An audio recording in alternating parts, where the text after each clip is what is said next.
The views expressed and the opinions given by the individual host and their guests do not necessarily reflect those of Para X, its affiliates, or its sponsors. It's coming. All these voices.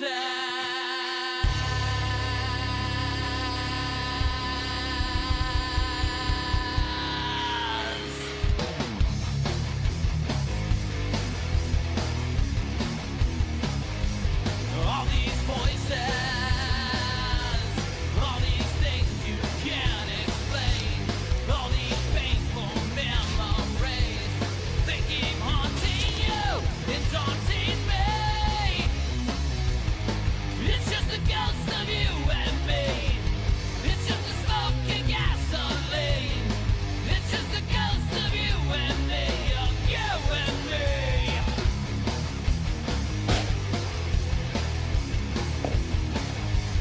All these whispers. My name is James Hershey. Right back. All these shadows in my mind. With my reflection I can't find. It's just the ghost of you and me. It's just the smoke and gasoline. It's just the That ought ghost to do of it. you and me. Of you and me. Don't let 'em take you away. Don't let 'em bring you down inside. It's just the mirrors in your mind. Don't let 'em bring you down.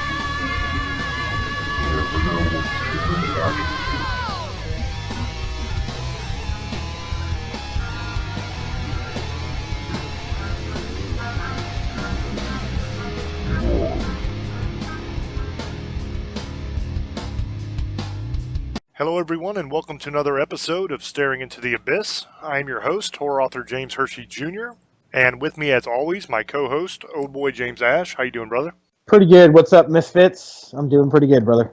Tonight is our Halloween show. We're going to do the basic thing that everybody does on Halloween, which is talk about Halloween. We talked about last week horror movies, and we talked about the movie Halloween a little bit. And on this episode, we're going to talk about the history of Halloween.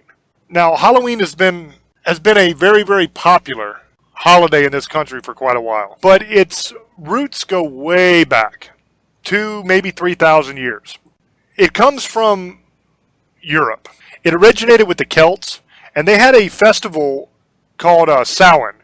And some people say Samhain, some people say Samhain. Samhain is Samhain. Samhain is just the wrong pronunciation of Samhain, basically. And in this festival, people would light bonfires, and they would wear costumes to ward off ghosts. And in the 8th century, Pope Gregory III designated November 1st as a time to honor all of the saints. He called it All Saints' Day. And like a lot of the holidays at that time that the church did, they incorporated some of the pagan traditions. So in this case, they incorporated some of the traditions of Samhain. Now, the evening before All Saints' Day was known as All Hallows' Eve. You've heard that before, I'm sure. Later on, that became Halloween. Halloween evolved into like a full day of stuff. It went from being this ancient festival that was meant to ward off the dead and to celebrate the harvest and give thanks and all that kind of stuff. It went from that to basically a full day of different activities. You have trick-or-treating, you have the carving of the jack-o'-lantern, you have the thing that always happens, at least in my house, it happened after trick-or-treating, which is your father usually will check every piece of candy that you have gotten for razor blades or needle marks or any of those kind of things, which I think is kind of sad that it's come to that. But I think even when I was growing up, and I'm an older guy, but even when I was growing up, that always happened every Halloween. And I think the main purpose of that probably was for my dad to steal the best candy, because sometimes he would find a piece and say, I don't know, son, this looks kind of suspect here. This looks like it might have been tampered with. I'm going to put this in this pile over here. But I noticed he never threw that pile away. So I'm thinking maybe it was all a ruse to steal the best candy. Now, the Celts, they lived 2,000 years ago. They were in the area that is now Ireland, the United Kingdom and northern France. And their New Year's celebration was different than ours. Our New Year is January 1st. Their New Year was actually November 1st. So they marked the end of their year basically by the harvest, and then a new year would begin. That time of year was also associated with death. The Celts believed that on the night before the new year, the boundary between the worlds of the living and the dead became blurred. And on the night of October 31st is when they celebrated Samhain. And it was believed that the ghost of the dead could actually cross over that boundary and return to Earth. In addition to being very scary, these ghosts would also cause all kinds of trouble. They would damage crops. It wasn't all bad. The Celts also thought that the presence of these spirits made it much easier for the Druids or the Celtic priests to be able to make predictions about the future. And that was very important for the Celts because you have to remember this is back in the ancient past. This is before technology, before factory farms, before being able to just go down to Walmart or your local supermarket and buy dinner. This was a time when people depended completely on the natural world, what they were able to hunt and what they were able to grow themselves to be able to eat. And prophecies were an important part of that because they brought comfort, and they also gave them a sense of direction. So they had a plan, because if there was a prophecy that they would have a bad harvest coming up, then they knew they had to try to grow and save extra for that bad harvest that was coming. So it gave them a way to kind of plan out their future. Now, to commemorate this event, the Druids would build very, very large bonfires, and they considered them sacred bonfires. And the people would gather around the bonfires to burn crops and also to burn animals as sacrifices to the Celtic deities. Now, during the celebration, the Celts wore costumes, and usually what those costumes were animal heads and skins. And they would also try to tell each other's fortune. So they would try to prophesy about the future. Now, when the celebration was over, they would put out the bonfires, and they would go home and they would relight their fire in their own home, in their fireplace or whatever. And the way they would do that is they would bring a torch that they had lit from the sacred bonfire, and they would bring it back to their home and light their own fire in their house off of that flame that came from the sacred bonfire. Now, the reason they did this was because they believed by using the sacred bonfire to light the fire in their home, they were essentially performing a blessing on their home and ensuring safety and prosperity during the cold winter and beyond. So basically they believed that by lighting the fire that way, they were ensuring that they would survive the winter and that they would have a good crop the next year. Now, by 43 AD, the Roman Empire had conquered the majority of the Celtic territory. And in the course of the 400 years that they ruled the Celtic lands, there were two festivals of Roman origin that were combined with Samhain. The first of these was Feralia, and that was a day in late October when the Romans commemorated the passing of the dead. So they had their own dead festival, so to speak, their own day where they paid tribute to their ancestors and tribute to the people that had died. The second day was designed to honor Pomona. Now, Pomona was the Roman goddess of fruit and trees, and the symbol of Pomona is the apple. And the incorporation of Pomona and the apple into Samhain is the most likely reason why the whole tradition of bobbing for apples that people used to do on Halloween, it's not really done anymore, but it used to be very, very popular in the past. That's probably where that came from, and why that got brought into the Halloween festivities was because of the Roman day to honor Pomona that was incorporated into Samhain. Now, on May 13th, 609 AD, the Pope dedicated the Pantheon in Rome in honor of all the Christian martyrs. They called it the Feast of All Martyrs Day, and it was established in the church. Now, Pope Gregory III expanded that festival later on to include all of the saints, not just the martyrs. And he also moved the time frame of it from May 13th to November 1st. So this is the origin of the All Saints Day that later becomes Halloween. It actually came from All Martyrs Day. Now, by the 9th century, Christianity had spread all throughout the Celtic lands. It gradually blended in with and then took the place of the Celtic rites that were performed. By 1000 AD, the church made November 2nd All Souls Day, which was their day to honor the dead. It's widely believed that what the church was doing there, they were attempting to replace the Celtic Festival of the Dead with a church-sanctioned holiday. They did this quite a lot. What they would do is they would take some pagan holiday and they would either create a Christian holiday or they would move one to that time frame to take the place of the pagan holiday.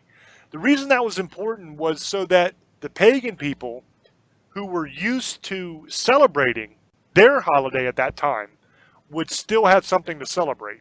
And a lot of times they would take bits and pieces of the pagan holiday and they would incorporate it into the new Christian holiday in order to pacify the pagans and make it easier for them to accept celebrating the Christian holiday instead of their old pagan holiday.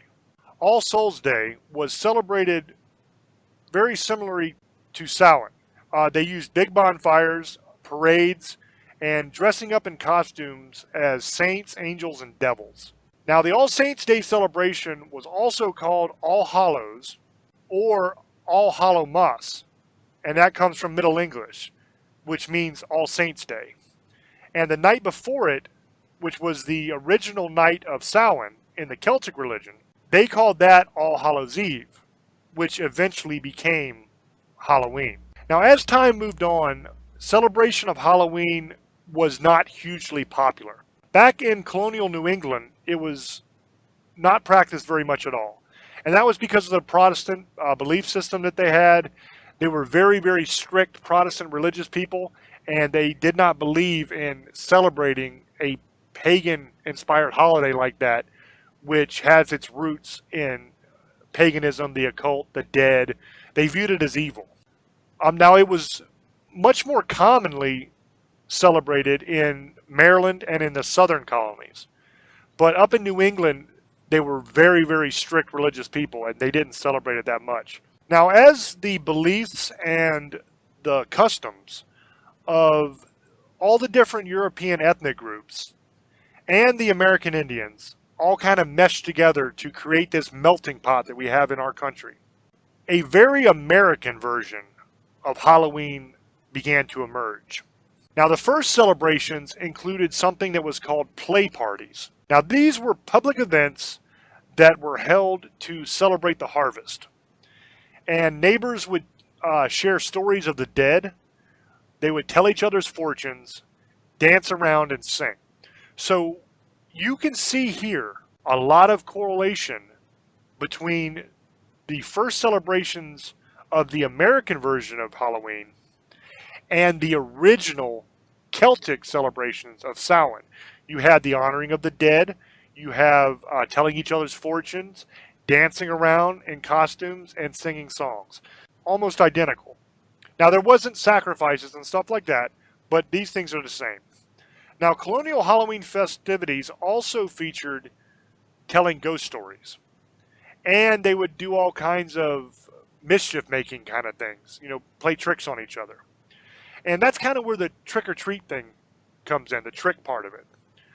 Now, by the middle of the 19th century, the annual festivals were pretty common in America, but it was not celebrated everywhere in the country yet. In the second half of the 19th century, there was a whole bunch of new immigrants that came to America. A lot of these immigrants were the Irish, millions of them, and they were fleeing their own country because of the Irish potato famine. We might do a show at some point in the future on the Irish potato famine because it's actually a very interesting story. But basically, what happened is a lot of their crops failed and they were starving to death. So a lot of people from Ireland came here and other places, but a lot came here for some kind of opportunity for a better life, basically. They were starving at home. They had no prospects for any kind of better life. So they made the jump over here, hoping for a better future. All of these new Irish immigrants really helped to popularize Halloween in America. They spread it because it's something that they celebrated, and they spread it all around, and it started to become really popular in this country. Now, borrowing from the Irish and the English traditions, the Americans began to dress up in costumes, and they would go house to house asking for food or money.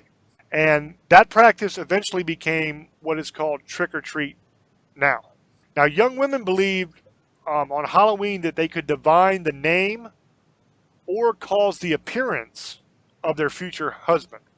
And they would do this by doing tricks with yarn, apple parings, or mirrors. In the late 1800s, there was a move in America to mold Halloween into a holiday that was more about community and neighborly get-togethers than about ghosts and pranks and witchcraft and that kind of thing.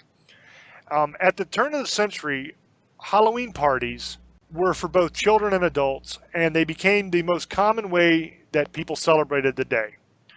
The parties usually focused on games, the different foods of the season, and festive costumes. Parents were encouraged, and quite heavily encouraged, I might add, by newspapers and the different leaders in their communities to whitewash Halloween, basically.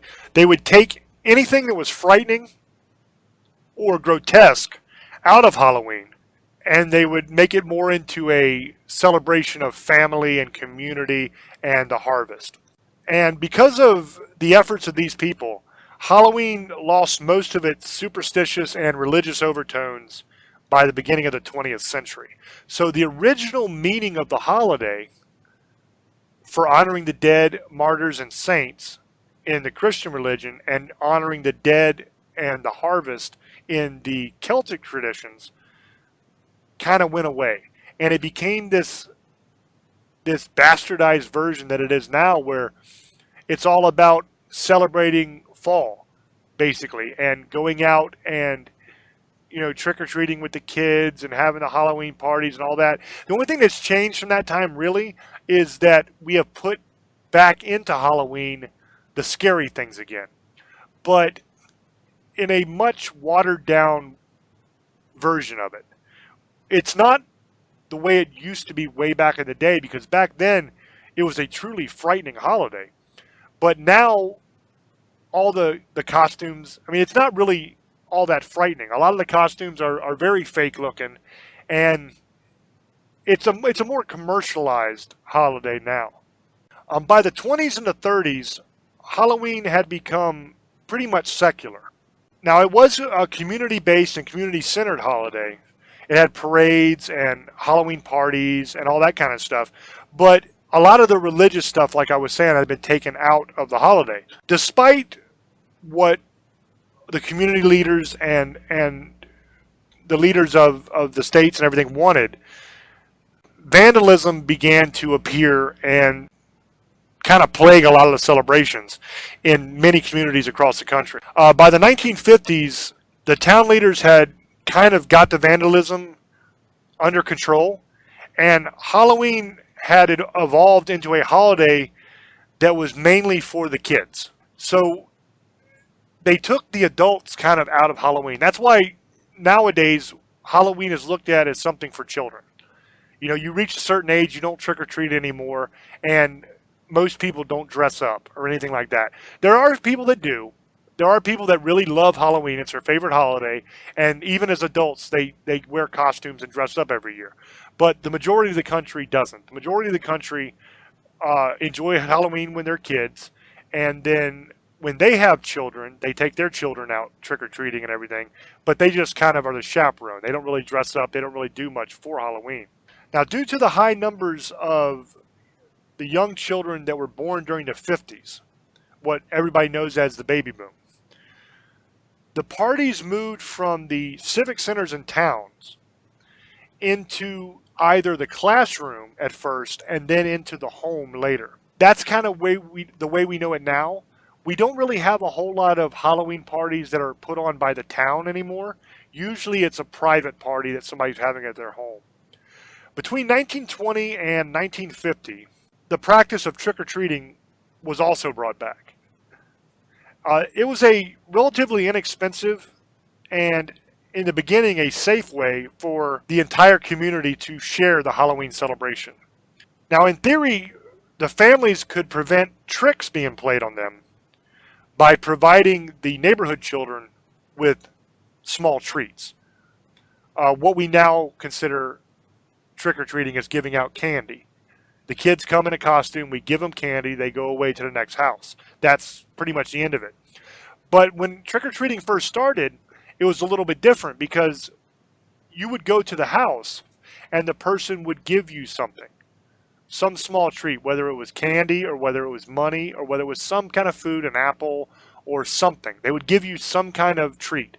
And if they gave you a treat, then you would go on to the next place. But if they didn't, then you would do some kind of trick on them.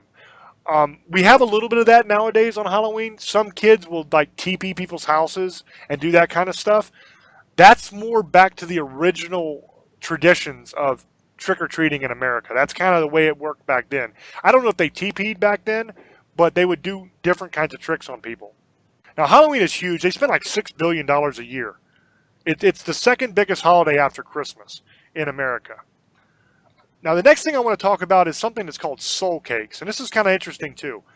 Now, like I was saying earlier, Halloween dates all the way back to Samhain and All Souls Day. In England, they had parades for that. And during these festivities, the poor citizens would beg for food, and different families would give them pastries, and those pastries were called soul cakes. And they gave them the soul cakes in return for their promise to pray for the family's dead relatives. So basically, a poor person who was hungry would beg a family that had money for food. The family with money would give them food. They would give them this pastry called a soul cake. And the person that was begging for the soul cake, after they received the soul cake, they would pray for the family. They would pray for the dead relatives of the family that gave them the soul cake. Now, the distribution of soul cakes was encouraged by the church, and it was intended to replace the ancient practice of leaving out food and wine for roaming spirits. Now, this practice was called going a souling, which is kind of a silly name, but that's what they called it. And it was taken up by children who would visit the houses in their neighborhood. And they would give these kids ale, food, and money. Now, you might think, oh my God, they give kids ale, because ale is basically beer. A little bit different, but that's basically what it is. But back in that time period, everybody drank beer.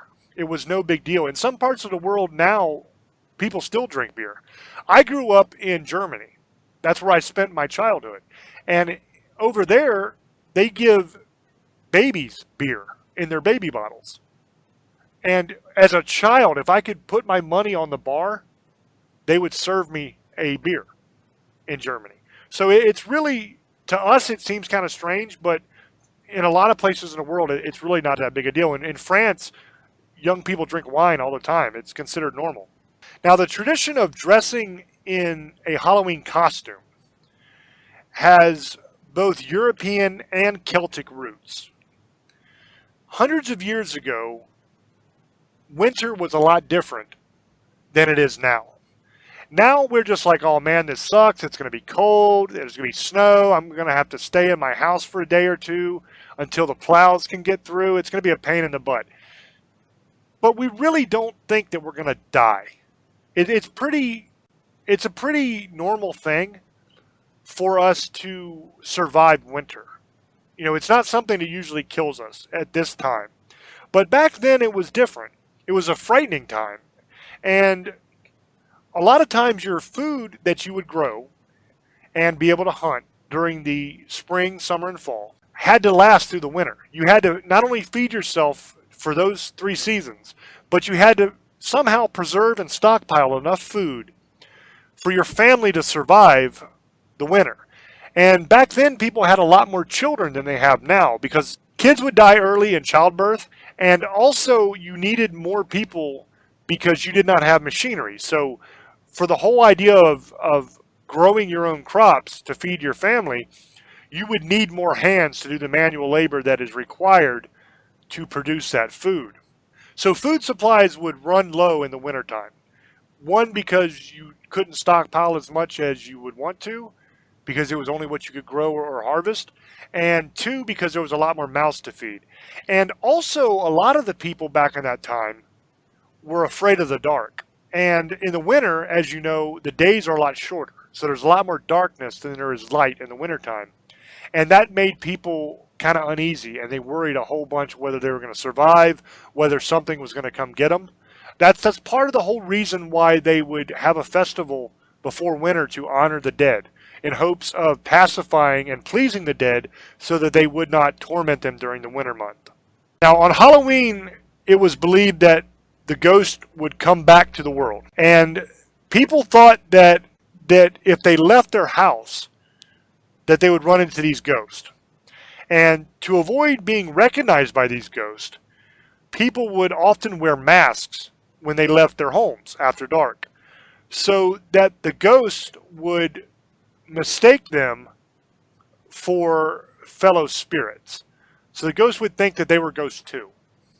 Now on Halloween, to keep ghosts away from their houses, people would place bowls of food outside of their home and wine outside of their home with the food in an effort to appease the ghost and to prevent them from trying to enter the home. I guess they figured if they put the food and wine out, the ghost would be satisfied and go away. There would be no reason for it to come in the house after the food or the wine because it would be outside and they could just take it and go. Now, Halloween has always also been a holiday that was filled with magic and superstition. It began as a Celtic festival where people felt especially close to their dead relatives and their dead friends. And for those spirits of dead relatives and dead friends, they treated them a little bit differently than they treated the normal spirits that were wandering around outside that they were afraid of. They left food and wine out for those spirits so they would go away. But for the spirits of their dead relatives and their dead friends, they actually set places at their dinner table for them. And they would leave treats on the doorsteps and along the side of the road with lit candles. And they thought that this would help their loved ones find their way back to the house once they entered our world. Now, today, ghosts and different monsters and stuff are depicted as a lot more fearsome. And our customs and superstitions are scarier too. Some things from back then, they kind of still carry on now. One example of this is black cats. A lot of people, it's especially true with the older generation, but I've seen some people young people that also have this superstition as well. They avoid crossing the path of a black cat. They believe that if say you're driving your car or you're walking down the road or whatever, and a black cat walks across in front of you, they believe that that's bad luck. The older generation will actually make the sign of the cross in the air to ward off the evil that is generated when the black cat walks in front of them. I'm not saying that works at all. I have no idea. I'm just saying I've seen it done by a lot of older people. Now, this idea has its roots all the way back in the Middle Ages. And back then, people believed that witches would avoid detection by turning themselves into black cats. So that's where the idea that evil comes from a black cat, that it's not good, that it's a bad luck for one to cross your path. That's where that idea comes from, because back in the Middle Ages, they believed that witches had the power to turn themselves into black cats. So whenever they would see a black cat, they suspected that was a witch. And that's probably also, honestly, where the making the cross in the air to ward it off comes from, probably as well. There's other superstitions that are said to give you bad luck as well, like breaking a mirror gives you 7 years bad luck. There's also the one about walking underneath of a ladder that gives you bad luck. Now, this superstition probably goes all the way back to the ancient Egyptians. They believed that triangles were sacred, and if you look at a ladder when it's standing up, it's forming a triangle because it's like the letter A, and then the ground is the bottom of the triangle. So if you walk under the ladder, you're walking through the triangle, and that's supposed to be bad luck as well. There's all kinds of different superstitions like that. Like I said, breaking mirrors, stepping on cracks. You've all heard that. Step on a crack, break your mother's back. Spilling salt, you have to throw it over your shoulder. All of that stuff. And the belief is back then that on Halloween, all of those things that would bring you bad luck are amplified because the veil between the spirit world and our world is thinner and the spirits can come across easier. So that will magnify any bad luck that is generated by doing one of these things. The last thing I want to talk about is a very strange practice that used to take place during Halloween that's not done anymore. It's called Halloween matchmaking. What this was young women, it would help young women identify their future husbands and would reassure them that they would be married, hopefully by next Halloween. That was the plan. In 18th century Ireland, a cook that wants to do this matchmaking thing on Halloween might bury a ring in the mashed potatoes. And whoever got the ring, whoever got the serving of mashed potatoes that had the ring in it, would bring their true love in that year before the next Halloween. So it was kind of honestly just random chance, I think, but that's the kind of things that they would do. In Scotland, fortune tellers would recommend that eligible young women name a hazelnut for each of her suitors and then toss the nuts into the fireplace. Now, the nut that burned to ashes instead of popping or exploding would represent the girl's future husband. Now, usually when you throw hazelnuts into a fire, they will blow up. But every once in a while, you will have one that does not blow up. It will instead just burn all the way down to ash. And the idea here is if you were lucky enough to have one that burned all the way to ash, then that would represent who your future husband would be. That was a way to tell the future.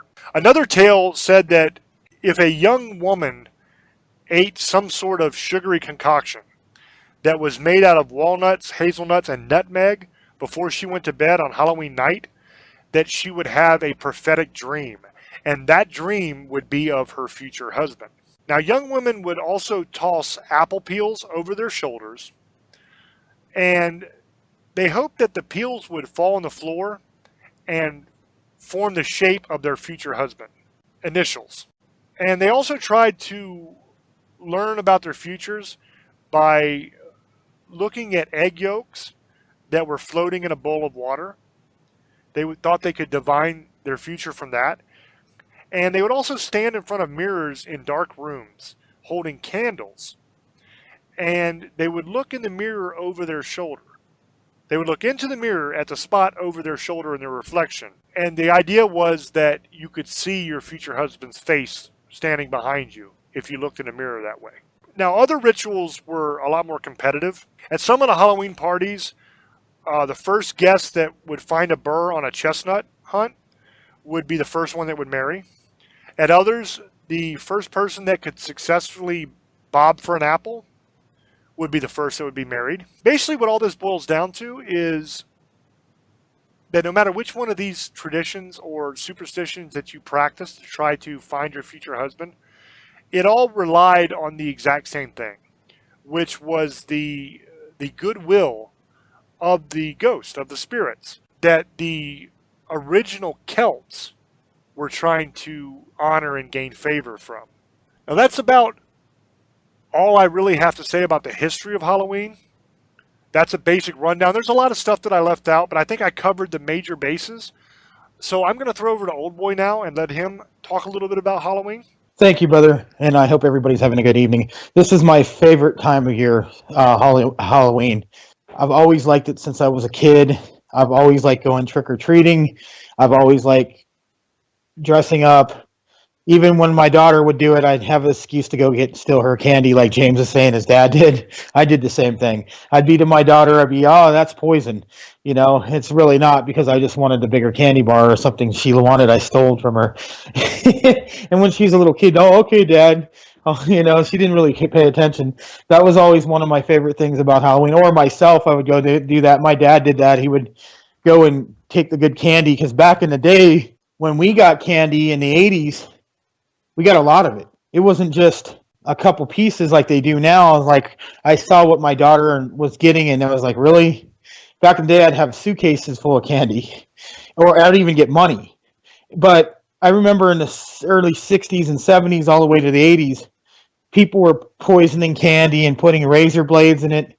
And there's that dark side of the trick-or-treating part that James forgot to say about the razor blades and stuff like that, and people really did that. And that's the sick part of the whole trick-or-treating part. And it was always something you had to worry about when you were a kid, because when I'd go get candy, that's the first thing that was told to me. And I even taught that to my daughter. So that's something that's always been something since I've been trick-or-treating that I always had to worry about. That's something we didn't talk about a couple minutes ago. But the other thing is, Halloween is very popular. It's the second, like you said, the second most celebrated holiday to Christmas. A lot of people live this. There's not a lot of people who, like you said, there's not a lot of people who admit they like Halloween, but they really do. But there's some people who actually live Halloween every day. It's like a lifestyle to them. Like horror movies, they watch everything, and they even count down. I even see it on Facebook. The time to Halloween comes. The first October 1st to even November, they're already starting the next countdown for the next Halloween. There's people who actually live this lifestyle. I've seen it. I've seen people, houses all gothed out like Halloween, everything. Horror movies, masks, they collect them, they have them, they just have it everywhere. And they just live it. That's their favorite thing in life. And I'll be honest with you, it's more of a lifestyle.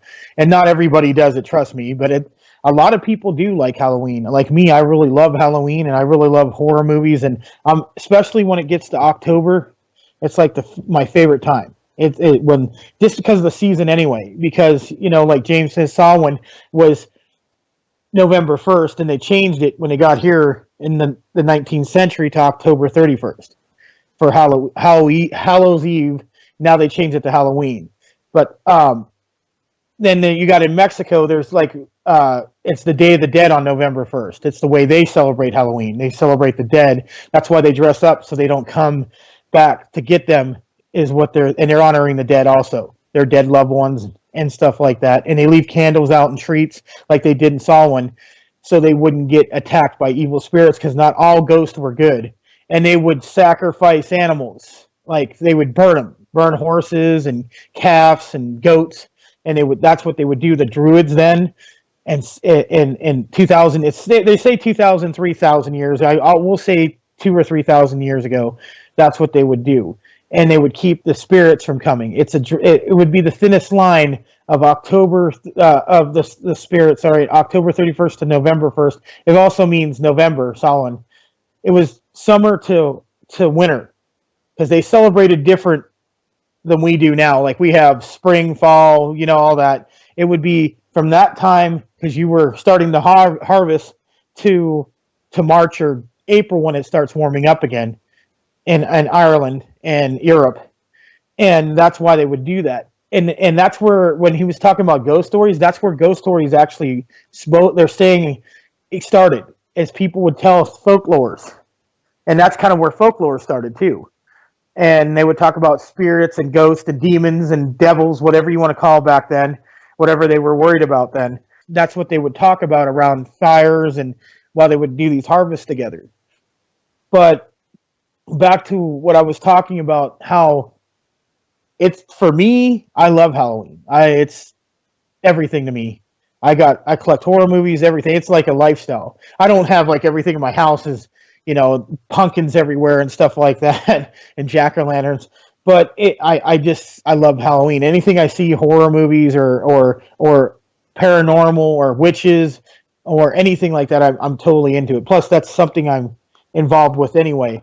But it's always been fascinating to me, and I've always loved it, and I can't get enough. Like when it was Halloween, I already told James that's why we started doing our shows, because we actually got 5 shows this month, and we've done almost every show about something about Halloween, the movies, Ghost, Shadow People. It's all been stuff about fitting Halloween, and now we're doing the history of Halloween, or whatever you would call it. And that's why I wanted to do this, because I absolutely love this holiday. I love it. I can't get enough of it. I love the candy. I love cutting jack-o'-lanterns. I love pumpkin seeds. I don't know if you guys cook them, but I do. I think they're good when I get a pumpkin. I haven't got a pumpkin this year yet, so I'm probably not, because I'm never home. I work a lot, but that's another story. My take of it is, another thing is, I just see it as a time for your family to get together, like your children, because a lot of people work, and that around that time, because Thanksgiving and Christmas coming, that's more of the start of the holidays. If you think about Halloween, and it's not a holiday, legal holiday, but it starts everything else, like Thanksgiving, Christmas, then New Year's. So you get that whole 4 months of all those holidays. You have fun with your family, but it's also something you get to do with your children. Walk around people's houses, asking for candy. Whatever they give you, you got to still watch out. There's a lot of weirdos now in this day, especially this day and age. There's so many people you can't even trust anymore. But I really, honestly, haven't seen a lot of trick-or-treaters where I live.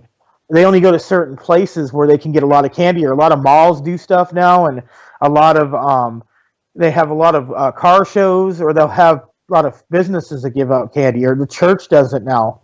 There's a really bad side to Halloween, and there's people out there who want to do bad, and that's the part that people got to realize. There is people out there trying to hurt kids and do stupid stuff they see on TV. A lot of people think there's some kind of vampire or something. I'm not saying nothing to people who believe that. Don't get it twisted. It's just that people think too much into this stuff. They watch too much stuff, and they start believing there's something, and they do things, dumb things, and they think they're a witch. And there's, not saying there's, trust me, I believe in witches, but they believe too much of Hollywood crap, and they go out and do something dumb for the devil or something stupid.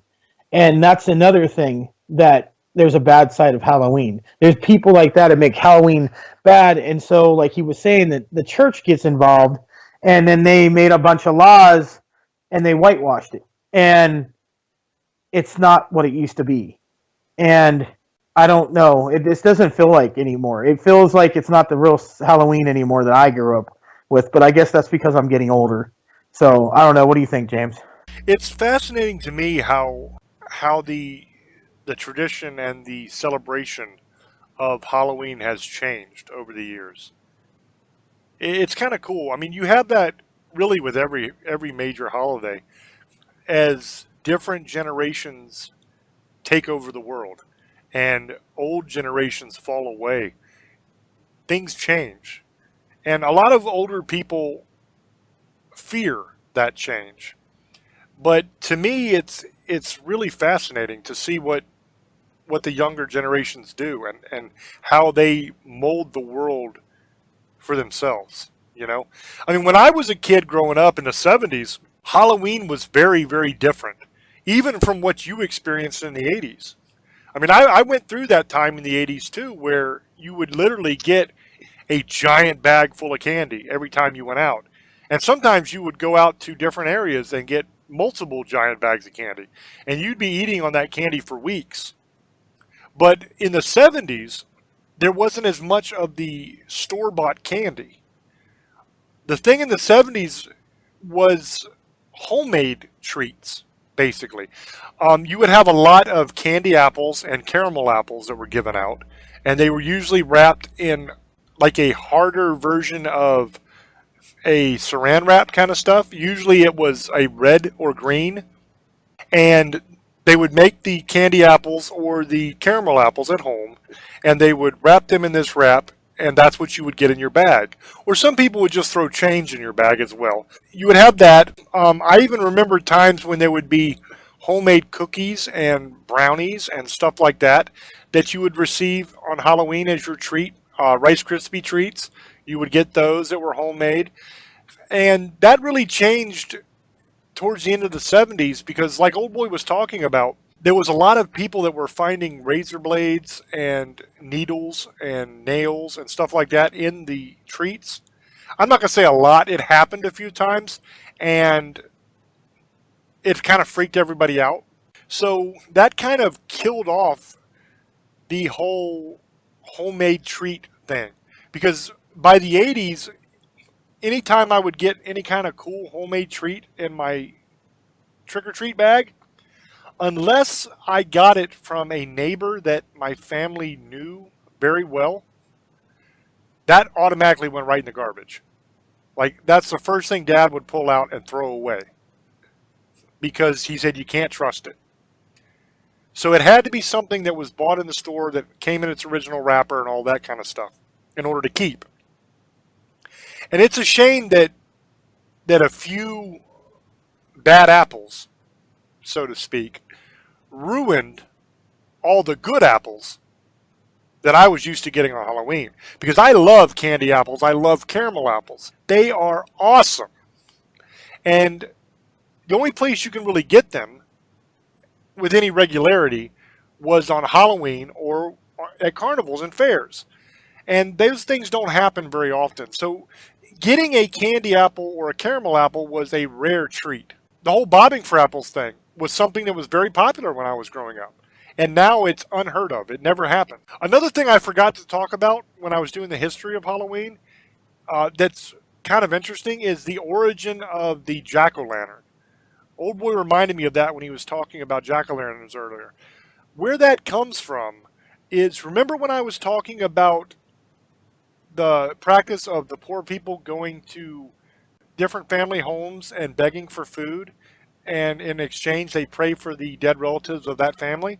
When they would do that, they would carry around little homemade lanterns. And what the lantern was a turnip that was hollowed out, and they put a candle inside that turnip, and they would carry it around as a lantern to light the way as they walked around. Later on, that changed from being a turnip to being also gourds were used. And a lot of times people would take a pumpkin and they would carve that out, and they would sit that on the doorstep with a candle in it to help light the way for the people that were coming up to the door to beg for food and pray for your relatives in order to make it easier for them. So that's where the whole jack-o'-lantern thing comes from, is it actually originally started as literally a way to really light the way so that people could see where they were going and not trip and hurt themselves. And it started as a turnip, and it actually ended up evolving into a pumpkin, which is really kind of interesting. And I don't know if you've ever, I'm sure a lot of the older people have, I don't know if making the jack-o'-lantern is still a very popular thing or not, but I know when I was growing up, making the jack-o'-lantern was just as important as dyeing the eggs on Easter.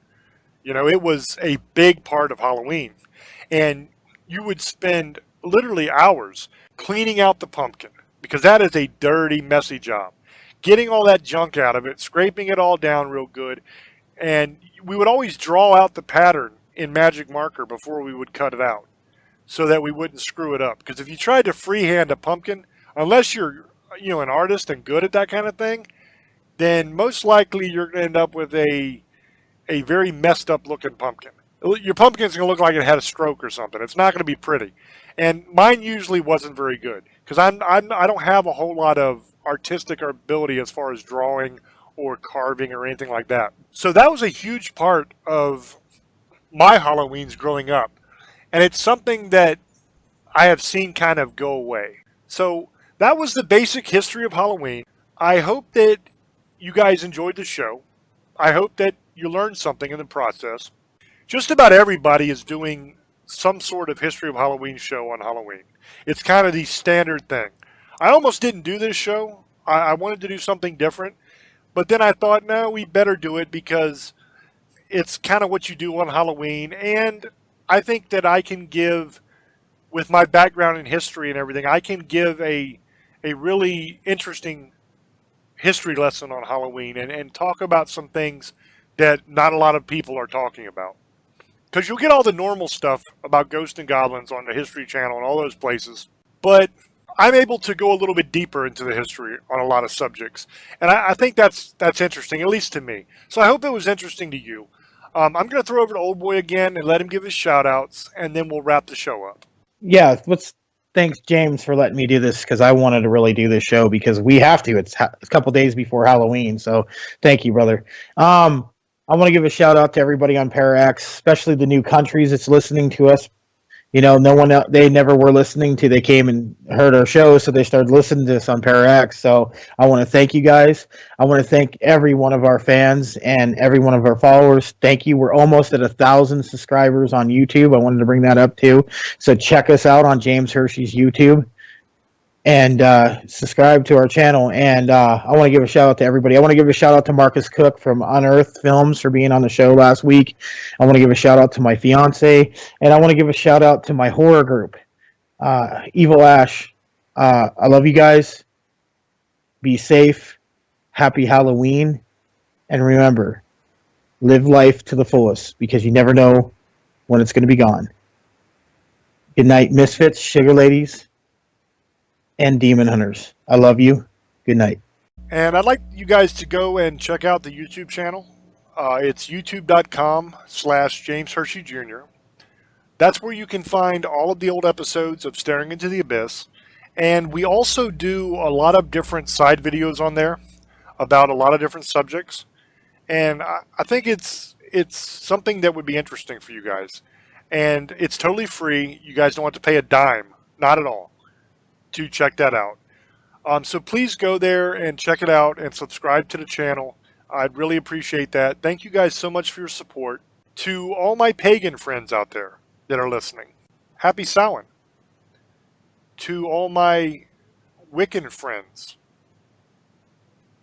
happy winter solstice. To all my Catholic friends and other Christian friends, happy All Saints Day, All Martyrs Day, and to everyone, happy Halloween. We love you guys so much, and we appreciate all the support you give us. Thank you for listening, and until we speak again, love many, trust few, and do harm to none. We love you. Bye-bye. All these voices.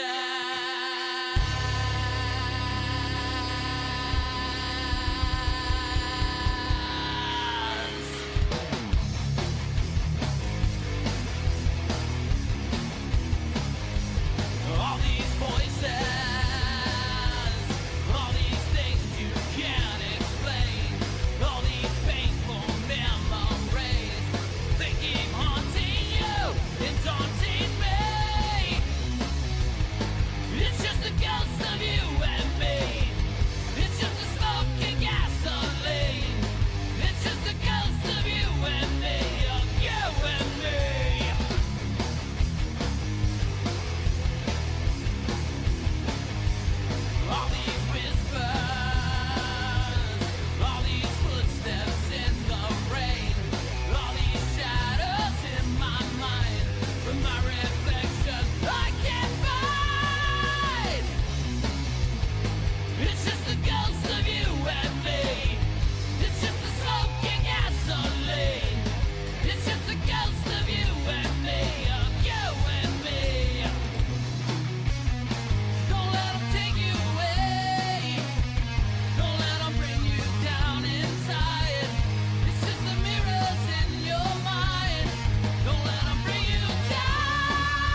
I am horror author James Hershey Jr. from the Staring into the Abyss radio show.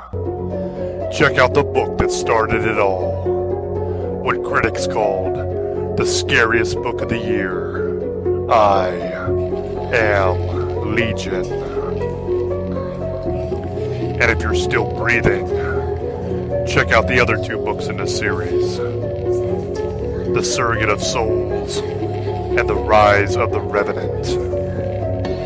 These books will scare the hell out of you.